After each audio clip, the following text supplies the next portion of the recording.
ये नहीं चलेगी, अब से तो कभी भी नहीं चलेगी ये। और बता तू सवाल।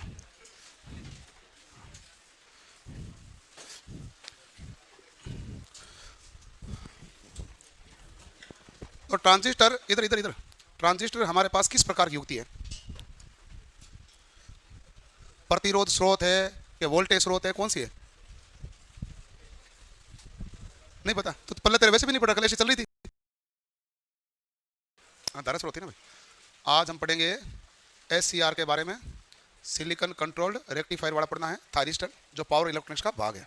आज हम उसके बारे में पूरा अध्ययन करेंगे, ठीक है भाई। मॉसफेट के बारे में अब हम एक सिंगल लाइन नहीं लिखेंगे, कुछ नहीं लिखेंगे। आपने कल कहा था कि जाना है तो मैंने कहा ठीक है जाओ, मैंने बोला तो मॉसफेट के बारे में एक सिंगल लाइन नहीं लिखेंगे, वो था, वो हिस्सा पूरा हुआ। आज भी पावर इलेक्ट्रिक्स में जो बच जाएगा वो बच जाएगा, है कि नहीं भाई? जिसको भी जाना हो टॉपिक से पहले तो मैं किसी को भेजूंगा नहीं। और यदि कोई कहता है कि मुझे 2 घंटे बाद जाना है, 1.5 घंटे बाद जाना है, 2.5 घंटे बाद जाना है, मुझे नहीं पता टॉपिक में कितना टाइम लगेगा। 1.5 घंटा भी लगे, 2.5 घंटा भी लगे, 3 भी लगे और 2 भी लगे, कुछ भी पता नहीं है। Power electronics only power electronics में 80% SCR ही है केवल, और है क्या? तो वो आज पूरा होगा। ओके ओके, मैं खुद ही कर लेता हूँ। ओके, मैं वेट करता ही नहीं मैं किसी।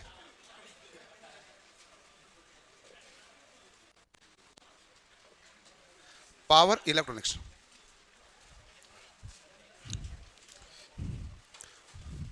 पावर इलेक्ट्रॉनिक्स क्या होती है? तो कहेंगे भाई इलेक्ट्रॉनिक्स की वह युक्तियां जो उच्च पावर पर आसानी से कार्य कर लें। उच्च पावर पर आसानी से कार्य कर लें तो उच्च पावर कहां होता है? उद्योगों में। तो इसलिए इसका अन्य नाम इंडस्ट्रियल इलेक्ट्रॉनिक्स भी होता है। अन्य नाम क्या होता है? Industrial electronics.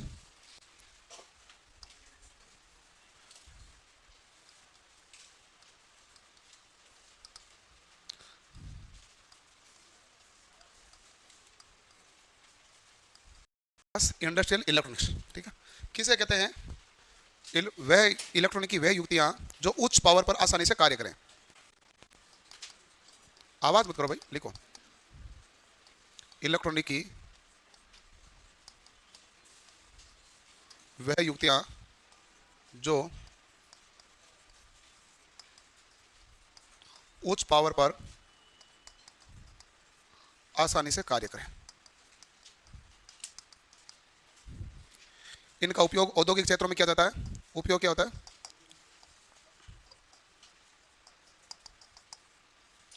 औद्योगिक कार्यों में।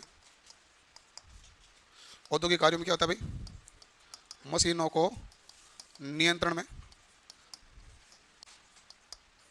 जिसे हम कहते हैं विद्युत ड्राइव। पावर इलेक्ट्रॉनिक्स में एक प्रमुख सदस्य होता है जिसे हम कहते हैं थायरिस्टर। क्या कहते हैं? थायरिस्टर।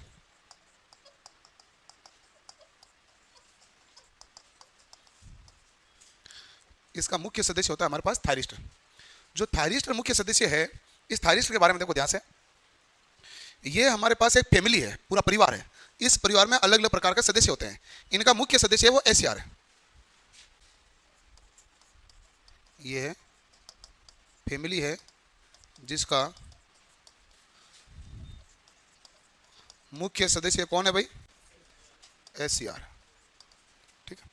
थायरिस्टर में हमारे पास कौन से होते हैं भाई?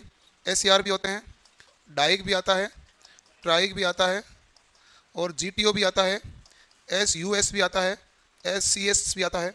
ये सब कुछ थायरिस्टर परिवार के सदस्य हैं। प्रमुख सदस्य कौन है? SCR। तो हम जितना भी पढ़ेंगे सब कुछ किसके बारे में ज़्यादातर पढ़ेंगे? SCR के बारे में। उद्योगों के लिए हमारे पास औद्योगिक कार्य के लिए पावर ट्रांजिस्टर व पावर मॉसफेट भी काम में लिए जाते हैं भाई। एक पावर ट्रांजिस्टर होता है, एक पावर मॉसफेट होता है। उद्योगों के लिए उनका भी प्रयोग किया जाता है, ये अलग से आता है। केवल ट्रांजिस्टर और मॉसफेट नहीं, power transistor, power MOSFET. Power जिसका आगे लगा इसका मतलब उस पावर पर कार्य करते हैं। करो नोट।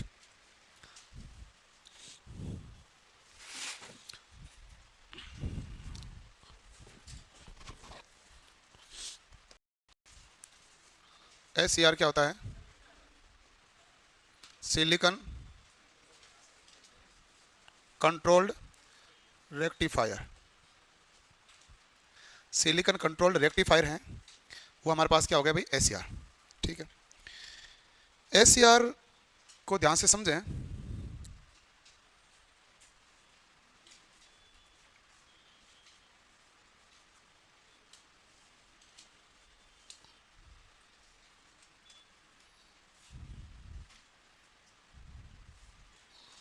ठीक है।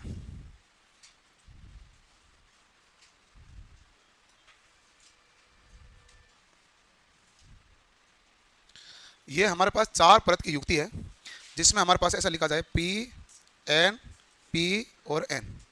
पी की तरफ वाला सिरा क्या कहलाता है? एनोड। और एन की तरफ वाला सिरा क्या कहलाता है? कैथोड। पी की तरफ एनोड है, एन की तरफ कैथोड है। कैथोड के नजदीक में जो टर्मिनल है, ये देखो एनोड के नजदीक नहीं है, किसके नजदीक है? कैथोड के नजदीक जो पी है, वहां से टर्मिनल निकलता है, उसे हम क्या कहते हैं? गेट। तो एनोड यानी ए से डिनोट हुआ, कैथोड हमारे पास किसे डिनोट है? के से, और गेट हमारे पास किसे डिनोट है? जी से। तो एनोड, कैथोड और गेट हमारे पास तीन टर्मिनल होते हैं। और परत कितनी है? पी एन परत कितनी है? चार। ठीक है। तो आपको पूछे कि इसमें परत कितनी है, तो आप कहेंगे चार। पूछ ले कि टर्मिनल कितने हैं, तो आप कहेंगे इसमें टर्मिनल है तीन। पूछ इसमें जंक्शन कितने हैं, तो आप कहेंगे जंक्शन भी है इसमें तीन। तीन जंक्शन कौन से हैं भाई?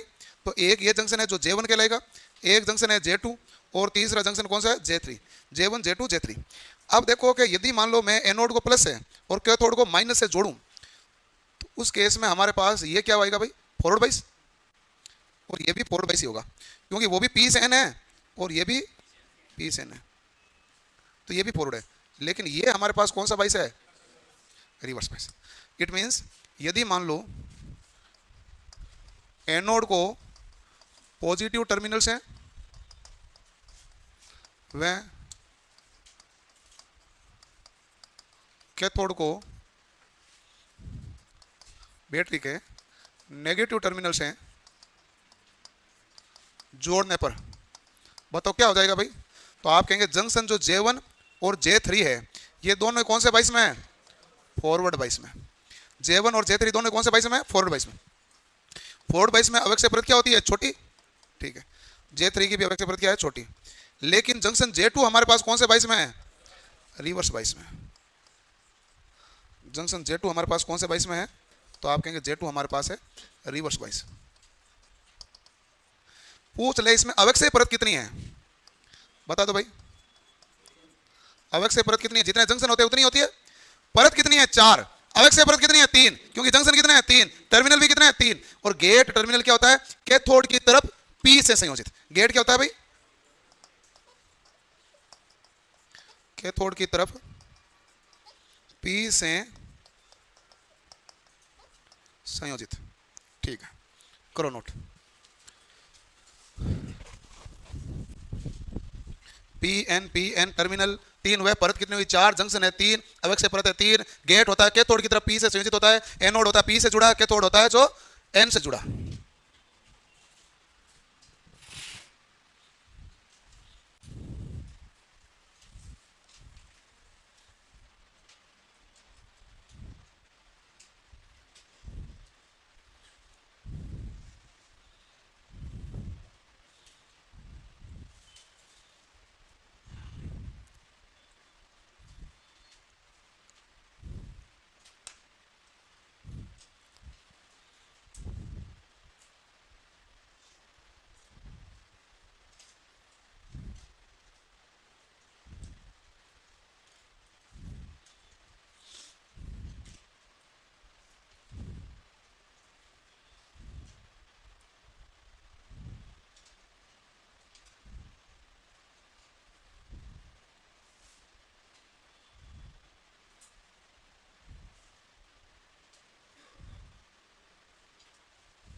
SCR हमारे पास होता है सिलिकॉन कंट्रोल्ड रेक्टिफायर, जिसमें तीन टर्मिनल होते हैं, एनोड, कैथोड और गेट। परत होती है चार, पी एन। और चार परतों के बीच जंक्शन कितने हैं? तीन। J1 J2 J3। J1 और J3 तो एक ही बाइसिंग में है। जैसे मान लो ये फॉरवर्ड बाइस है, तो ये भी क्या है? फॉरवर्ड बाइस। लेकिन जंक्शन J2 हमारे पास कौन सा बाइस होता है? रिवर्स। जंक्शन J2 हमारे पास रिवर्स बाइस होता है।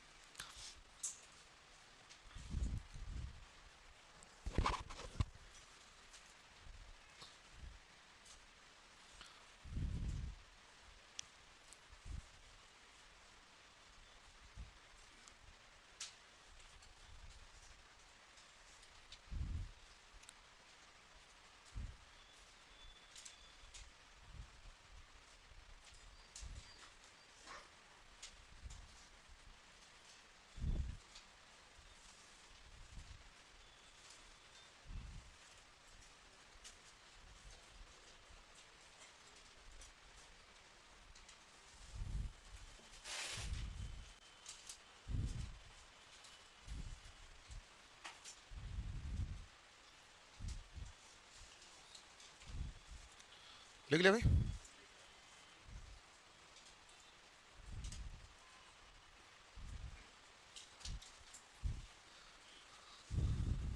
लिख लिया होगा? 4 तो पॉइंट लिखना था, इसमें क्या लिखना था? अब जो हम देख रहे हैं एससीआर का अभिलक्षण, इसको ध्यान से समझना है। यहां से इसकी कार्य प्रणाली शुरू होगी और यहीं से हमारे पास इसको पढ़ना पूरा। तो एससीआर का अभिलक्षण,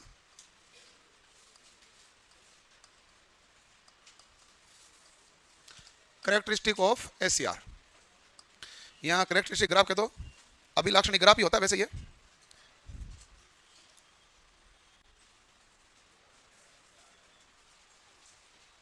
क्या है भाई बीमारी तुम्हारे? हैं? कौन भटका रहा है?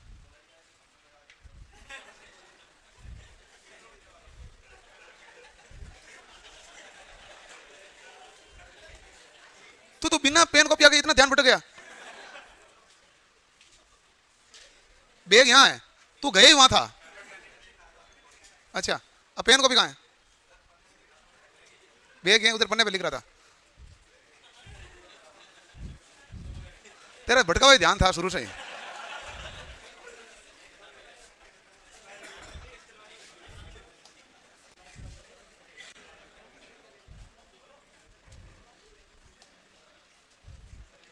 हाँ भाई, आवाज नहीं।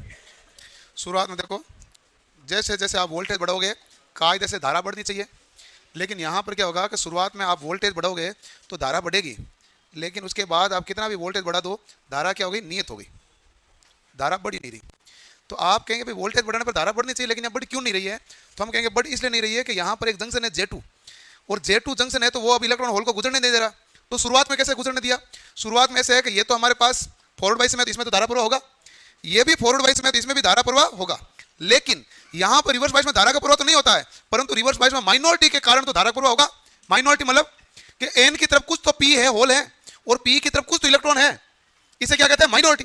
तो माइनॉरिटी के कारण स्टार्टिंग में कुछ तो प्रवाह हुआ है, कुछ प्रवाह हुआ है, इसलिए आपने वोल्टेज बढ़ाया तो हल्की सी धारा बढ़ी। उसके बाद आपने वोल्टेज कितना भी बढ़ा दिया लेकिन धारा नहीं बढ़ी। क्यों नहीं बढ़ी?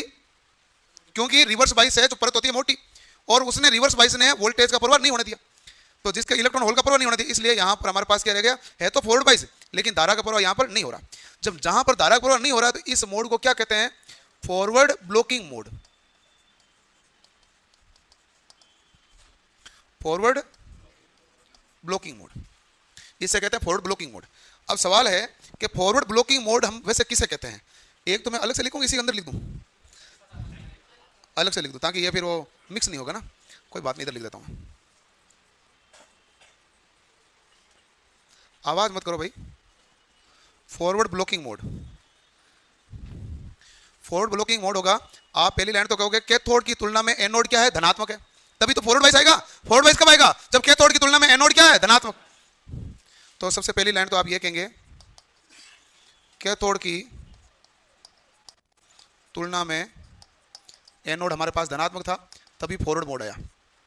दूसरा पॉइंट आप ये है, ठीक है, कैथोड की तुलना में। अब यहां तक हमारे पास एससीआर ऑन हुआ क्या? नहीं हुआ। नहीं हुआ तो इसे हम क्या कहते हैं? Of state. क्या कहते हैं? Of state. और यहां पर junction J1 and junction J3, ये तो दोनों कौन से बाइस में है? फॉरवर्ड में।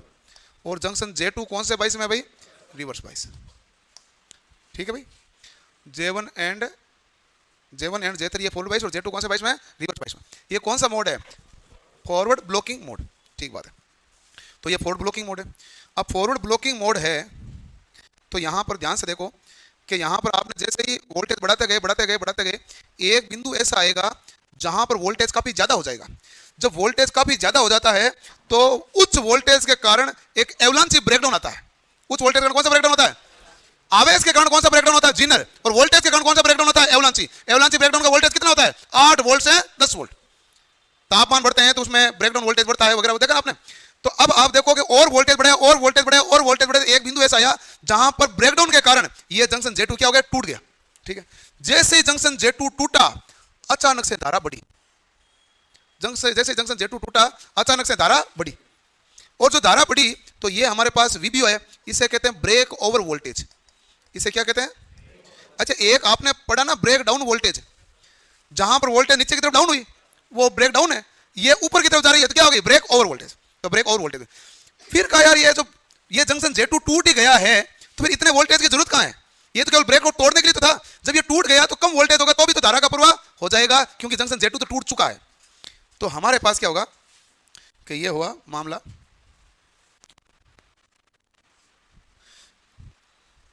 क्या वोल्टेज अब घटा दोगे ना तो भी ये हमारे पास एसीआर क्या हो गया? ऑन हो गया। अब एसीआर क्या करेगा? काम करेगा। तो शुरुआत में ये जो वोल्टेज आया, क्यों आया? जंक्शन J2 को तोड़ने के लिए। इस वोल्टेज को हम क्या कहते हैं? Break over voltage. इस वोल्टेज को हम क्या कहते हैं? Break over voltage. ठीक है। जब जंक्शन J2 टूट गया उसके बाद कम वोल्टेज होगा तो भी हमारे पास वोल्टेज बढ़ने पर धारा का मान क्या होता है? बढ़ता है। तो जब ये वोल्टेज बढ़ने पर धारा का मान बढ़ रहा है यहां पर, तो ये हमारे पास है फॉरवर्ड कंडक्शन मोड। कौन सा मोड है? Forward conduction mode. ठीक है। अब ब्रेक और वोल्टेज यहीं आएगा क्या? नहीं भाई, वोल्टेज ब्रेक और वोल्टेज पहले भी आ सकता है। कैसे आ सकता है? यदि हमारे पास ये गेट्स हैं कैथोड के बीच में एक मैं लगा दूं वोल्टेज सोर्स, तो जिसके कारण धारा क्या बहेगी भाई? आईजी। वोल्टेज क्या? वीजी। तो वोल्टेज यदि मैंने गेट का वोल्टेज ज्यादा दिया तो ब्रेक और वोल्टेज क्या आएगा? पहले। कम दिया तो क्या आएगा? बाद में। जैसे मान लो मैंने लिख दिया VG1 इज ग्रेटर देन क्या है? VG2 इज ग्रेटर देन क्या है? VG3। यानी ब्रेक और वोल्टेज पहले लाना है तो गेट वोल्टेज को क्या करना पड़ेगा? बढ़ाना पड़ेगा। जैसे जैसे गेट वोल्टेज बढ़ेगा ब्रेक और वोल्टेज क्या हो जाएगा? पहले आ जाएगा। ठीक है। अब यहां से ये इस बिंदु को ये देखा ना, यहां से ये स्टार्ट हो गया, चालू हो गया। तो ये चालू होने के लिए जो कम से कम इसको धारा चाहिए थी कि उसके बाद ये फॉरवर्ड कंडक्शन मोड आ जाएगा। इस करंट को कहते हैं लेचिंग करंट। इस करंट को क्या कहते हैं? Latching current. लेचिंग करंट को हिंदी में कहते हैं सिटकनी धारा। Latching current. तो अब ये कौन सा मोड है? Forward conduction mode. Forward conduction mode में एसीआर ऑन हो गया क्या? हाँ, ऑन हो गया। जंक्शन J2 टूट चुका है, बिल्कुल। तो जंक्शन J2 टूटा तो कौन सा ब्रेकडाउन था? एवलांची। तो अब आप लिखेंगे इधर दूसरा मोड कौन सा है? Forward conduction mode.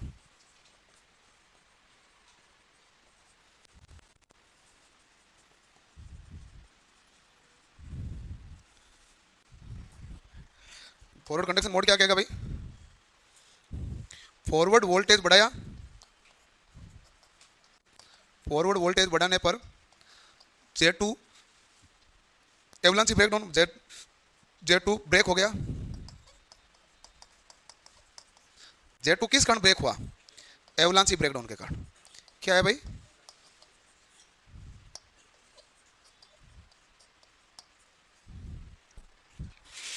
J2 किस कारण ब्रेक हुआ? तो आप कहेंगे एवलांची ब्रेकडाउन के कारण। ठीक है। ओके। अब ये हमारे पास कौन सा भाई से भाई? फॉरवर्ड कंडक्शन मोड है। फॉरवर्ड कंडक्शन मोड हमारे पास टर्न ऑफ है, ऑन स्टेट है? ऑन स्टेट है। यहां इसके बाद में तो वोल्टेज बढ़ाओगे तो धारा क्या होगी? बढ़ेगी। तो इस स्टेट को हम क्या कहते हैं? On state. और यहां पर वोल्टेज बढ़ाने पर भी धारा नहीं बढ़ रही, इसलिए इस स्टेट को कहते हैं ऑफ स्टेट। तो यहां तक तो हमारे पास एसीआर काम किया। शुरुआत में आपने वोल्टेज बढ़ाई तो थोड़ी सी धारा बढ़ी, उसके बाद आपने कितना भी वोल्टेज बढ़ाया धारा नहीं बढ़ी, क्योंकि जंक्शन J2 आ गया जो रिवर्स वाइज में है, जिसके कारण धारा का प्रवाह नहीं हुआ। लेकिन आप वोल्टेज बढ़ते गए बढ़ते गए बढ़ते गए तो एक बिंदु ऐसा आया जहां पर जंक्शन J2 टूट गया। तो जिस वोल्टेज पर टूटा उसे क्या कहते हैं? Break over voltage. जब जंक्शन J2 टूट गया उसके बाद कम वोल्टेज होगा तो अभी धारा का प्रवाह हो रहा है। अब देखो यहां पर कम वोल्टेज पर भी धारा का प्रवाह हो रहा है, तो ये नेगेटिव रेजिस्टेंस की भांति काम हुआ कि नहीं हुआ? यहां एकदम वोल्टेज को कम किया फिर भी धारा का मान क्या हो गया? बढ़ गया, है कि नहीं है? वोल्टेज को आपने क्या किया? कम, फिर भी धारा का मान बढ़ा, तो नेगेटिव रेजिस्टेंस है। नहीं तो वोल्टेज बढ़ने पर धारा बढ़नी चाहिए। वोल्टेज कम होने के बावजूद धारा बढ़ी है, तो ये हमारे पास कौन सा गुण आ जाता है? नेगेटिव रेजिस्टेंस का। ये तो आ गया यहां पर। उसके बाद रिवर्स बाइस में क्या होता है?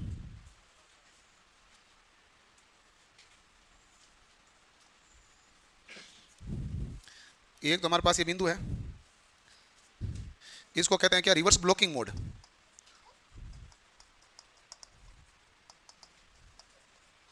इस वोल्टेज को हम क्या कहते हैं? Breakdown voltage.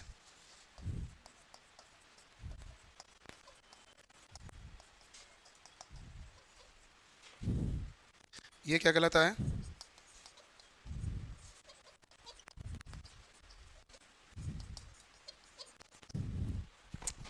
Reverse conduction mode. ठीक है। तो आप देखो रिवर्स ब्लॉकिंग मोड क्या है?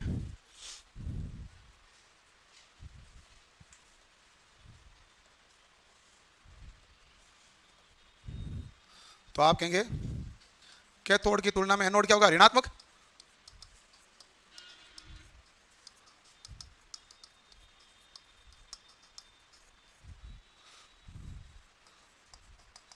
कहने का मतलब रिवर्स बाइस जुड़ा और ये हमारे पास क्या होता है? Of state. करो इसको नोट, पहले इसको ध्यान से बना लेना भाई।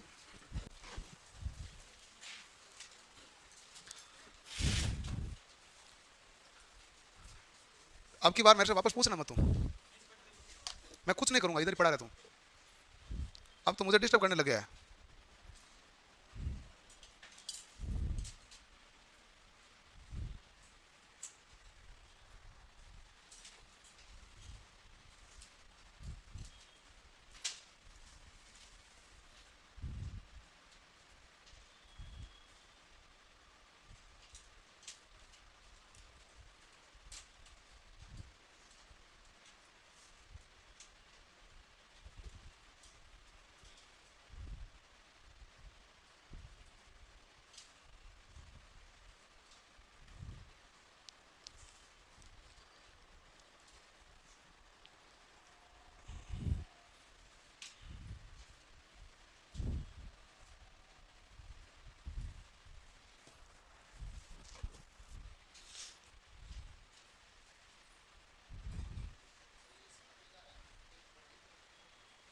कुछ नहीं होता, अभी इतनी होती है, ऐसा कोई नाम होता ही नहीं है।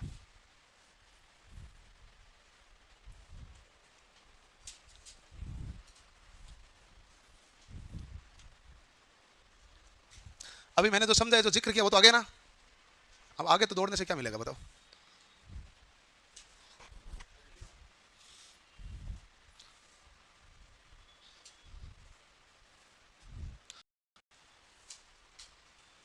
हो गया भाई, ठीक है। अगला हमारे पास है लेचिंग करंट। तो आपने लिखा ना लेचिंग करंट,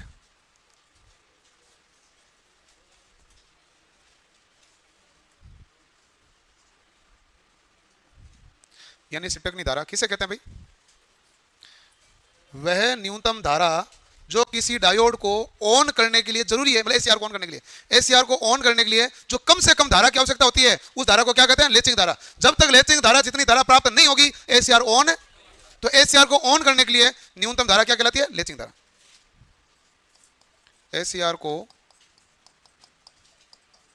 ऑन करने के लिए आवश्यक न्यूनतम धारा, आवश्यक न्यूनतम धारा लेचिंग करंट कहलाती है। ये ऑन किया तो इसे हम क्या कहते हैं? Turn on process. ऑन करते हैं उसे हम क्या कहते हैं? Turn on process. ठीक है भाई, तो ये लिखो लेचिंग करंट। एसीआर को ऑन करने के लिए आवश्यक न्यूनतम धारा क्या कहलाएगी? लेचिंग धारा कहलाएगी।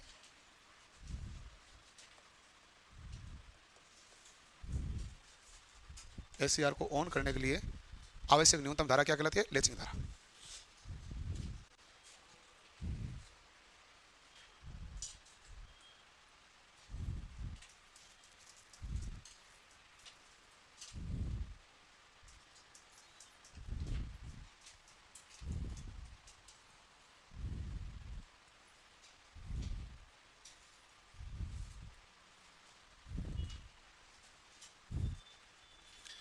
लेचिंग धारा के बाद में आता है हमारे पास, देखो ध्यान से इसको, एक बार एसीआर ऑन हो गया तो लेचिंग धारा से थोड़ी धारा कम होगी थी, ऑफ होगा नहीं।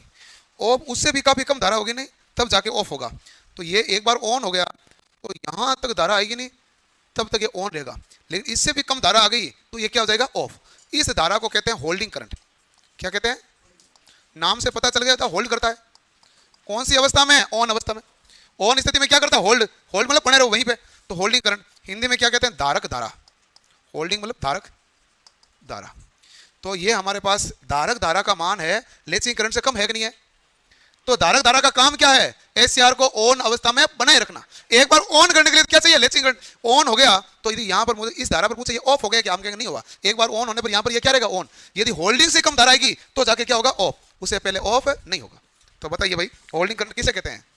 एसीआर को ऑन अवस्था में बनाए रखने के लिए न्यूनतम धारा, ऑन करने के लिए नहीं, ऑन अवस्था में बनाए रखने के लिए। तो ये हमारे पास है होल्डिंग करंट।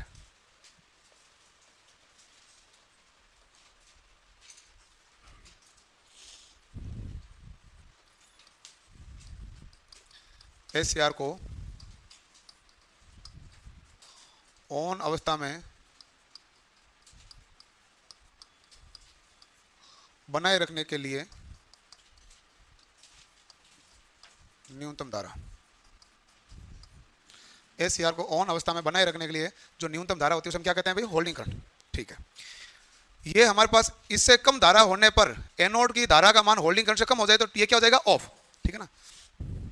यदि एनोड धारा का मान, नहीं ऐसे सीधे लिख दो, होल्डिंग धारा से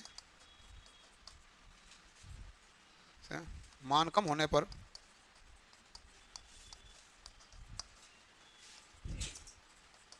एससीआर ऑफ हो जाता है।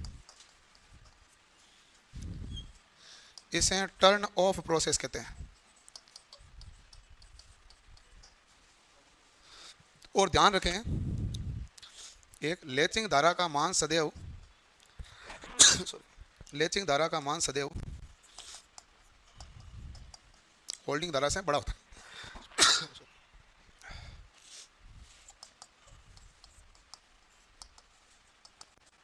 लेचिंग धारा का मान सदैव होल्डिंग धारा से बड़ा होता है।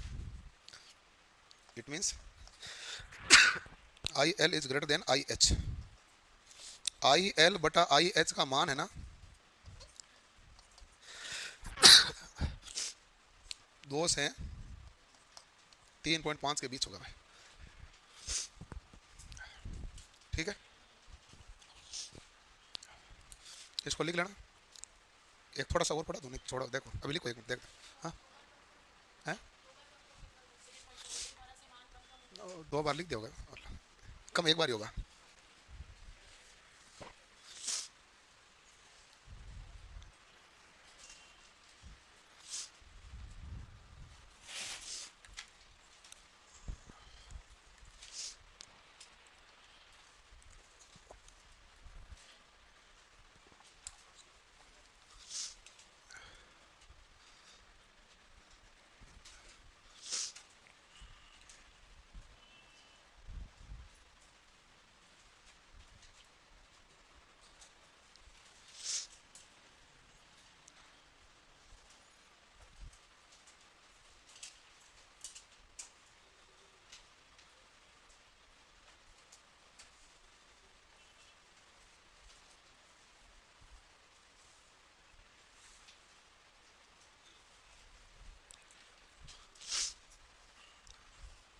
एससीआर को ऑन अवस्था में बनाए रखने के लिए न्यूनतम धारा कौन सी धारा है भाई? होल्डिंग धारा।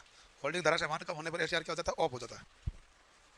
इसे कौन सा प्रोसेस कहते हैं? Turn off process. कौन सा प्रोसेस कहते हैं भाई? Turn off. Latching current, holding current हो गया, ओके। अब हमारे पास जो एससीआर को ऑन करने की विधियां क्या क्या है भाई? एससीआर को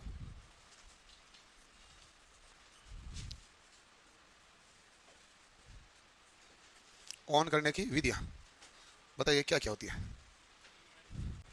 देखो भाई, पहली बात, एससीआर ऑन कब होगा? जब एनोड धारा का मान लेचिंग धारा से बड़ा होगा। लेचिंग धारा पर ही तो चालू होगा।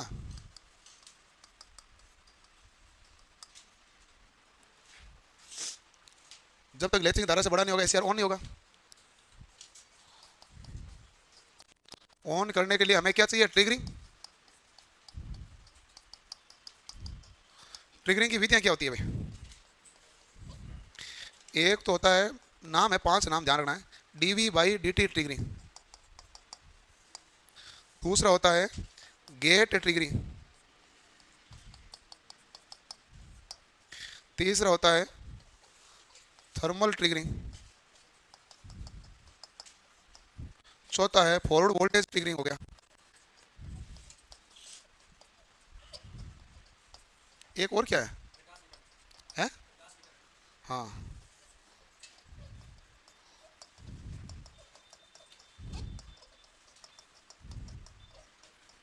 ट्रिगरिंग का मतलब होता है इनपुट पल्स देना। किसी सिस्टम को ऑन करने के लिए दी जाने वाली इनपुट पल्स क्या कहलाती है? ट्रिगरिंग, ठीक है।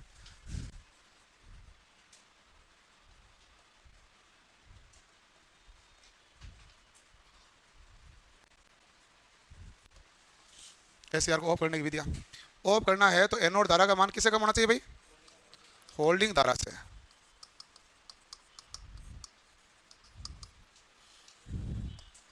कितनी विधि है इसमें? 2। एक होती है प्राकृतिक विधि, सप्लाई बंद करो ऑफ हो जाएगा। दूसरी होती है फोर्स्ड, यानी विपरीत संयोजन करके।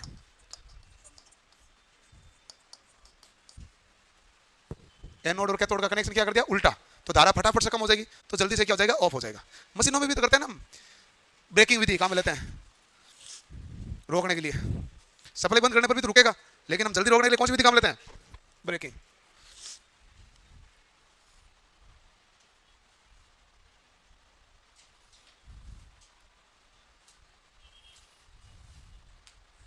ऑनलाइन में बच्चे का सवाल है, सर प्लीज जवाब दो, कार्बन ब्रश कितनी घिस जाती है जितनी काम में ली जाती है?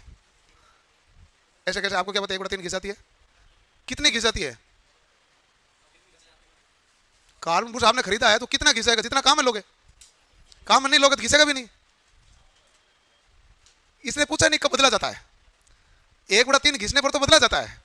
सवाल है कि कितनी घिस जाती है, तो बताओ कितनी घिसती है? जितना काम में लेंगे उतनी घिसेगी भाई। कब बदला जाता है? तो केवल और केवल आईटीआई की किताब में लिखा हुआ है, 2 किताबों में अलग अलग लिखा हुआ है। प्रैक्टिकल वाली किताब में लिखा हुआ है 1/3 घिस जाए या 2/3 शेष हो जाए। नहीं, ये थ्योरी में लिखा है। प्रैक्टिकल वाली में लिखा है 2/3 घिस जाए और 1/3 शेष रह जाए। और इसके अलावा इसके बारे में किसी ने कोई चर्चा ही नहीं की। स्टैंडर्ड सब किताबों में यह लिखा हुआ है कि कार्बन ब्रश तब बदला जाता है जब उसमें स्पार्किंग प्रारंभ होती है। जब तक स्पार्किंग नहीं होती है तब तक कितनी घिसी कौन मापेगा अंदर जाके? हमारे पास मोटर में जब स्पार्क आएगा, इसका मतलब दाब क्या होगा? कम। दाब कम हो तो क्या आएगा? स्पार्क। स्पार्क आएगा तो बदलेंगे। तो कब बदली जाती है? स्पार्किंग पर। सामान्यतः मोटरों में कब बदली जाती है? 1 इंच घिसने पर। लेकिन वो 1/3 और 1/2/3 क्या ना, वो सवाल कभी आया नहीं है, होता ही नहीं है। ये तो निम्मी ने लिखा, निम्मी ने लिखा तो आईटीआई में टीचर पढ़ा देते हैं। फिर बच्चों को केवल वही याद होता है, वो आके पूछते यही है, सर कितनी घिसे तो बदल दे। और आज तक 200 पेपर हो गए, किसी ने नहीं पूछा। हाँ, स्प्रिंग का दबाव जो होता है 0.1 से लेके 0.25 किलोग्राम प्रति सेंटीमीटर स्क्वायर होता है। दबाव तो हमारे पास उसमें होता है ना भाई, किलोग्राम प्रति सेंटीमीटर स्क्वायर में इतना दबाव होता है। लेकिन दाब कम होगा तो क्या होगा? स्पार्किंग। दाब कम होगा, लूज कनेक्शन होगा, स्पार्किंग होगी। मोटर में कब बदलें? जब मोटर के अंदर स्पार्किंग दिखेगी। जब स्पार्किंग आई नहीं, आपको कैसे पता चला कि मिक्सी में जो कम्यूटेटर पर कार्बन ब्रश है उसको बदल दूं? कैसे दिखा? कैसे पता चला आपको? केवल कैसे पता चलता है? मोटर में जब स्पार्क हो या बहुत ज्यादा गर्म होने लग जाए, ये भी तो स्पार्क का ही भाग होता है, और तो कोई पता चलने का कैसे नहीं है।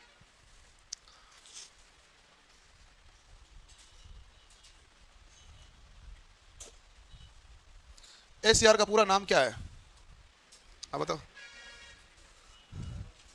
बढ़िया है, बढ़िया है, मस्त पढ़ाई कर रही है। क्या नाम है पूरा एसीआर का? बता। हेलो, तू बता। हाँ, हेडिंग क्या लगे फिर इसमें? लिखते जा रहा हूँ, लिखते जा रहा हूँ, हेडिंग तो पता ही नहीं है, हैं?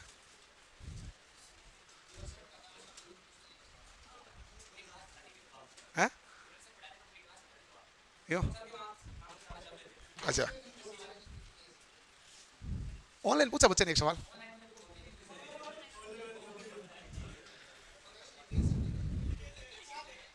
अब उनके कहने से ऐसे तो कह देते हैं वो, मुझे तो संभाल कर रखना पड़ता है ना, मैं थायरिस्ट हूँ।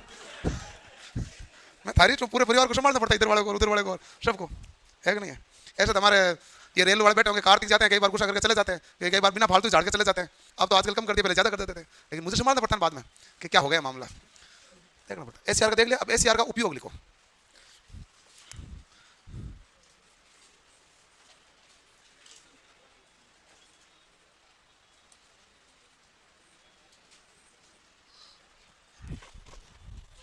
तो बताओ एसीआर का उपयोग क्या होता है?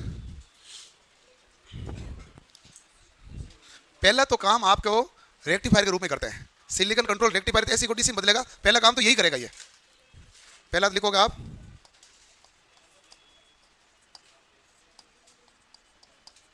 रेक्टिफायर के रूप में। रेक्टिफायर क्या करता है? एसी को डीसी में बदलना। और ये कार्य क्या करता है भाई? हैं? हाँ, स्विच करूँ, सही बात। मोटर की गति नियंत्रण में भी काम में लेते हैं, ड्राइव में काम लेते थे ना, विद्युत ड्राइव में। ठीक है, तीसरा आपने लिख दिया स्विच के रूप में।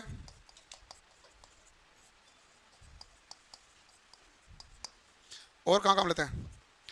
प्रकाश नियंत्रण में, प्रकाश विकिरण नियंत्रण में।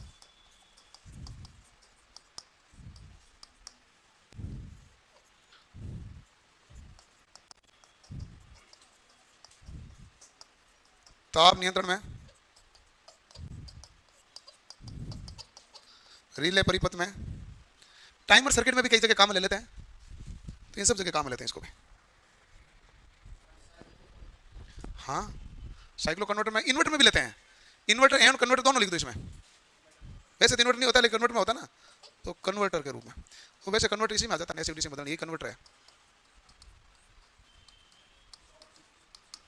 ऐसे नाम लिखेंगे नहीं, चॉपर साइक्लोट्रॉन में आगे बताऊंगा आपको भाई। ये पावर इलेक्ट्रॉनिक्स पढ़ने के बाद छोटे छोटे 2 टॉपिक उसको पढ़ने के बाद में वो पढ़ूंगा ना आपको। चॉपर भी पढ़ूंगा, साइक्लोट्रॉन भी पढ़ूंगा, वीएफडी भी पढ़ूंगा, वेरिएबल फ्रीक्वेंसी ड्राइव, ठीक है ना। तो उसके बाद विद्युत ड्राइव के बारे में देख लेंगे थोड़ी बहुत चीजें।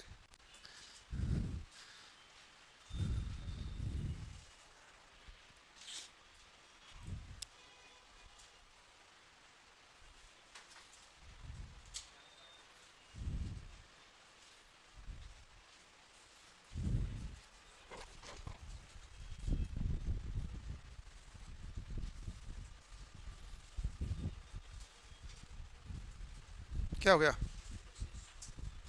इस पे चाहिए उसको।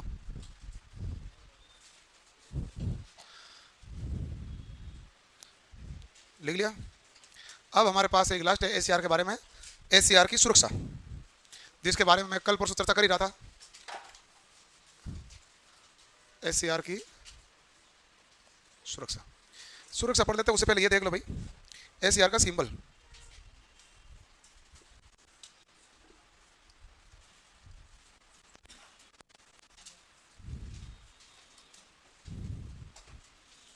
एनोड के तोड़ और गेट।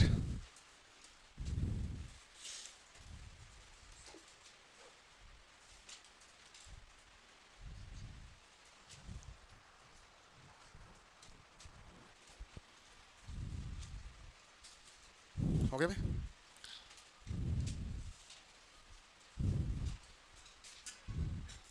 एसीआर सुरक्षा में क्या है, सबसे पहले तो आप बनाओगे एक एसीआर, इसको 7 लेयर सिक्योरिटी दी जाएगी पूरी, कैसा भी इसके ऊपर हमला नहीं हो, ठीक है भाई, सारे तरह से देखना पड़ेंगे।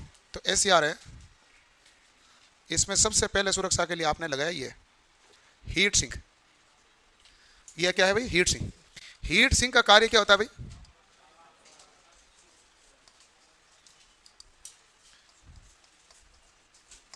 हीट सिंक, हीट सिंक किसका बना हुआ है, एल्यूमिनियम, ठीक है। हीट सिंक हमारे पास होता है क्या है, ताप का अवशोषण करता है, या फिर आप ये भी कह दो ये ताप से सुरक्षा करता है। हीट सिंक का कार्य क्या होता है, ताप से सुरक्षा। ताप से सुरक्षा कैसे करेंगे, ताप को अवशोषण करके। किसका बना होता है, एल्यूमिनियम।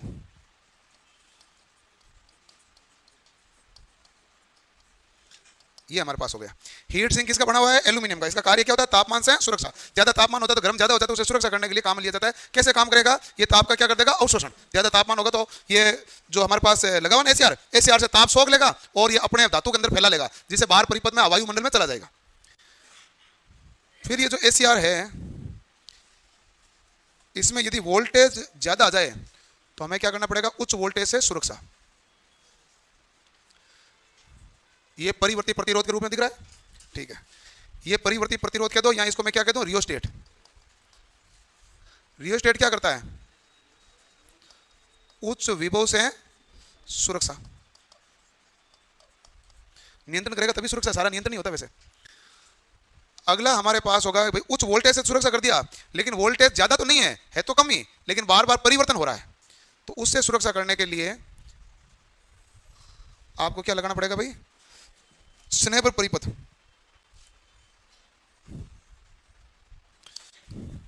ये हमारे पास सी हो गया, ये आर हो गया।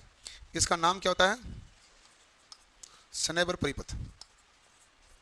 ये हमारे पास dV/dt से सुरक्षा है। dV/dt क्या होता है भाई, वोल्टेज में परिवर्तन।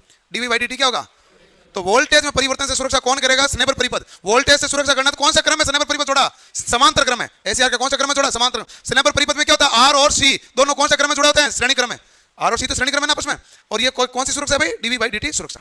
तो वोल्टेज परिवर्तन से सुरक्षा कर दी, उच्च वोल्टेज से सुरक्षा कर दी, तापमान से सुरक्षा कर दी। अब हमारे पास है, यदि धारा का प्रवाह ज्यादा आ जाए तो क्या लगा दो, फ्यूज। धारा का प्रवाह ज्यादा आ जाए तो क्या लगाओ, फ्यूज। और वोल्टेज में परिवर्तन, मतलब धारा में परिवर्तन से सुरक्षा करना है तो क्या लगा दो, कुंडली। क्योंकि ये वोल्टेज परिवर्तन का विरोध करता है, तो dV/dt से सुरक्षा करेगा कि नहीं करेगा। कैपेसिटर का कार्य क्या होता है, वोल्टेज में परिवर्तन का विरोध। इंडक्टर का कार्य क्या है, धारा में परिवर्तन का विरोध, तो ये हमारे पास करेगा डी बाई डी टी से सुरक्षा, डी बाई डी टी से सुरक्षा। ये हमारे पास क्या करेगा भाई, फ्यूज उच्च धारा से सुरक्षा, धारा ज्यादा है तो फ्यूज उड़ जाएगा लेकिन एससीआर को खराब नहीं होने देगा, तो उच्च धारा से सुरक्षा। ठीक है,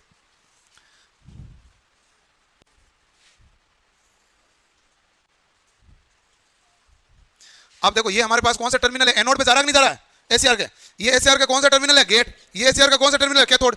अब आपने कितनी सुरक्षा कर दी, 1 2 3 4 5, दो और सुरक्षा करनी है। एक तो गेट पर वोल्टेज का मान कितना चाहिए, नियत, नियत वोल्टेज के लिए आप क्या लगाओगे, जीनर डायोड। जीनर डायोड का कार्य क्या है, गेट वोल्टेज को नियत, नियत गेट वोल्टेज। एक और होता है सुरक्षा के लिए, यहां लगा दिया आपने कैपेसिटर, ये लगा दिया आपने रेजिस्टेंस, ये यहां पर लगा दिया, ये है नॉइज से सुरक्षा। जो नॉइज कौन सी होती है, इंटरनल नॉइज होती है भाई, नॉइज से सुरक्षा। एससीआर में कोई इंटरनल किसी भी प्रकार के इलेक्ट्रॉन के कारण नॉइज उत्पन्न होती है, जिसके कारण इसका कार्य फ्लक्चुएट करता है, तो उससे सुरक्षा के लिए क्या लगा भाई, कैपेसिटर एंड रेजिस्टेंस कौन से क्रम में है, समांतर। तो ये हमारे पास 7 प्रकार की सुरक्षा है, इसको आप ध्यान से देख लो, आज इसको पढ़ दो, कल पढ़ेंगे एससीआर में। एससीआर तो हो गया पूरा, यूजेटी, आईजीबीटी, जीटीओ, हाँ उनके बारे में कल की क्लास में देखेंगे, वो है ना भाई। कुछ एसयूएस, एससीएस, उनकी भी फुल फॉर्म वगैरह लिखनी पड़ेगी, आईजीएपीटी, आईजीसीटी, इसकी भी फुल फॉर्म पूछी हुई है ये, ठीक है भाई। हाँ, हाफ वेव रेक्टिफायर की तरह,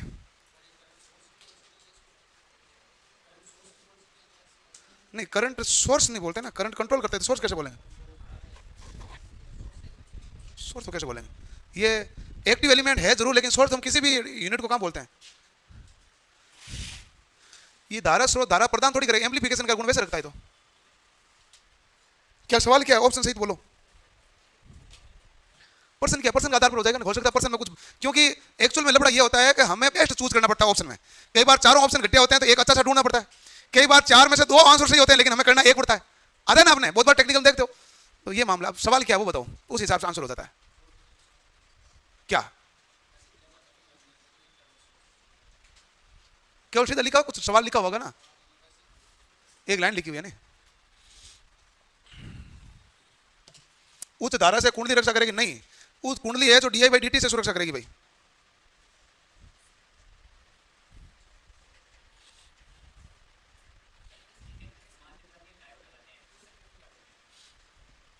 किसमें,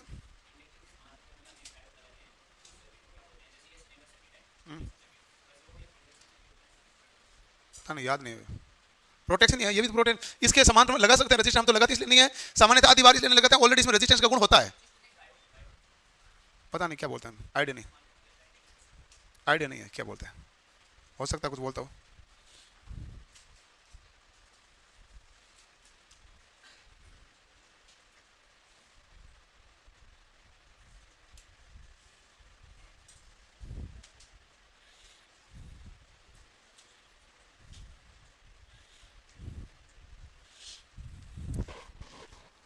और कोई सवाल भैया यार का,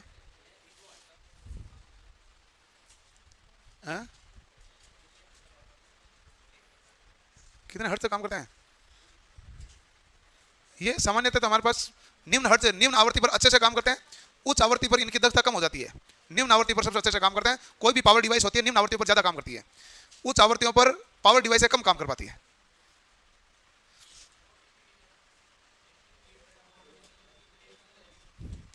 एफईटी में गेट करंट का मान बढ़ने से इनपुट इंपीडेंस कम नहीं होगी, इनपुट इंपीडेंस कम होने से गेट करंट बढ़ती है, ये उल्टा होता है। कैसे कि भाई परिपथ में धारा बढ़ने से प्रतिरोध कम होगा क्या, नहीं होगा, प्रतिरोध कम होने से धारा बढ़ेगी, ऐसे तो होता है परिपथ में। किसी परिपथ में धारा बढ़ने से प्रतिरोध घटता है क्या, नहीं, लेकिन प्रतिरोध के घटने से धारा बढ़ती है, तो इंपीडेंस के घटने से गेट करंट बढ़ सकती है, क्योंकि गेट करंट पर जो इंपीडेंस होता है ना वो धात्विक लगा होता है। क्या कह रहे हो, बीजेटी में, बीजेटी में इनपुट इंपीडेंस बेस करंट के व्युत्क्रम अनुपाती, हाँ वहां पर देखो कि जैसे मान लो सिंपल समझो कि एससीआर में पढ़ा तो वहां पर आपके पास इंपीडेंस कहां पर आया, गेट पर आया, एनोड और कैथोड में थोड़ी आया, कहां पर आया, गेट पर। तो ट्रांजिस्टर में इंपीडेंस कहां पर आएगा, बेस पर। एमिटर और कलेक्टर में नहीं आएगा, एमिटर इनपुट देगा, कलेक्टर आउटपुट लेगा, तो बताओ कि इंपीडेंस कहां पर आएगा, बेस पर। अब देखो बेस करंट बढ़ेगा तो इंपीडेंस घटेगा, बेस करंट घटा तो इंपीडेंस ज्यादा, मतलब इंपीडेंस का कम ज्यादा होना कहां पर निर्भर होगा? बेस पर, क्योंकि सामान्यतः आउटपुट कहां पर लेते हैं? कलेक्टर पर। सामान्यतः इनपुट कहां पर होता है? एमीटर पर। कारण ये होता है। एपीटी एनोड और कैथोड होता है ना। देखो कि वहां पर क्या इंपीडेंस जो होता है वो हमारे पास पदार्थ का बना होता है, सिलिकॉन का। अब वो कम ज्यादा नहीं होता है। वो तो ऐसे है कि एक सवाल पूछा हुआ है अपने टेक्निकल में, अब सवाल ही गलत है लेकिन उत्तर तो उसका करना ही पड़ेगा। मैं आपको बता दूं सवाल क्या है। वो सवाल है यदि वोल्टेज नियत रखा जाए तो धारा बढ़ाने पर प्रतिरोध पर क्या प्रभाव पड़ेगा? तो आंसर है घटेगा। लेकिन ऐसा होता ही नहीं है। सवाल आया हुआ है कभी भी धारा बढ़ोगे प्रतिरोध क्यों घटेगा? प्रतिरोध तो निर्भर ऐसे करेगा ही नहीं ना। प्रतिरोध करे भौतिक गुण पर निर्भर, धारा खुद प्रतिरोध पर निर्भर करेगा लेकिन प्रतिरोध धारा पर निर्भर नहीं करता। प्रैक्टिकली होता ही नहीं पॉसिबल। आपने 10 ओम का लेके प्रतिरोध तो 10 ओम ही रहेगा, धारा बढ़ोगे तो भी 10 ओम रहेगा, कभी भी नोम नहीं हो सकता। वो तो स्टैटिक और डायनामिक रेजिस्टेंस मैंने आपको पढ़ाया था, डायोड जब पढ़ाया था मैंने लिखा था डायनामिक रेजिस्टेंस कह दो, गतिशील प्रतिरोध कह दो, if Neeta VT upon if ये होता है। और स्टैटिक प्रतिरोध वो होता है जब आपने कोचिंग में इसमें एडमिशन लिया तो पहला चैप्टर जो पढ़ा वो स्टैटिक प्रतिरोध है पूरा, जो 3-4 दिन तक पढ़ा। आर बराबर वी बटा आई, स्टैटिक प्रतिरोध है। डायनामिक मैंने पढ़ा ना भाई, VT upon Neeta VT upon if.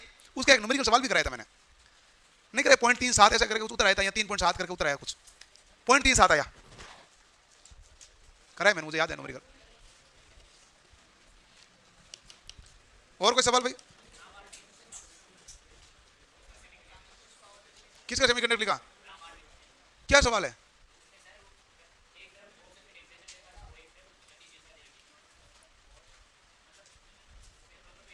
सवाल क्या है? ये तो ऑप्शन है, सवाल क्या है?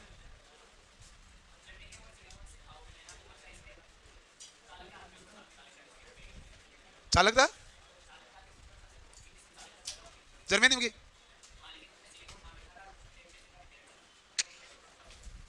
उच्च ताप पर पूछ लिया तो सिलिकॉन काम करता है, जर्मेनियम काम नहीं करता है। इधर दे दे, पहला चैप्टर में है।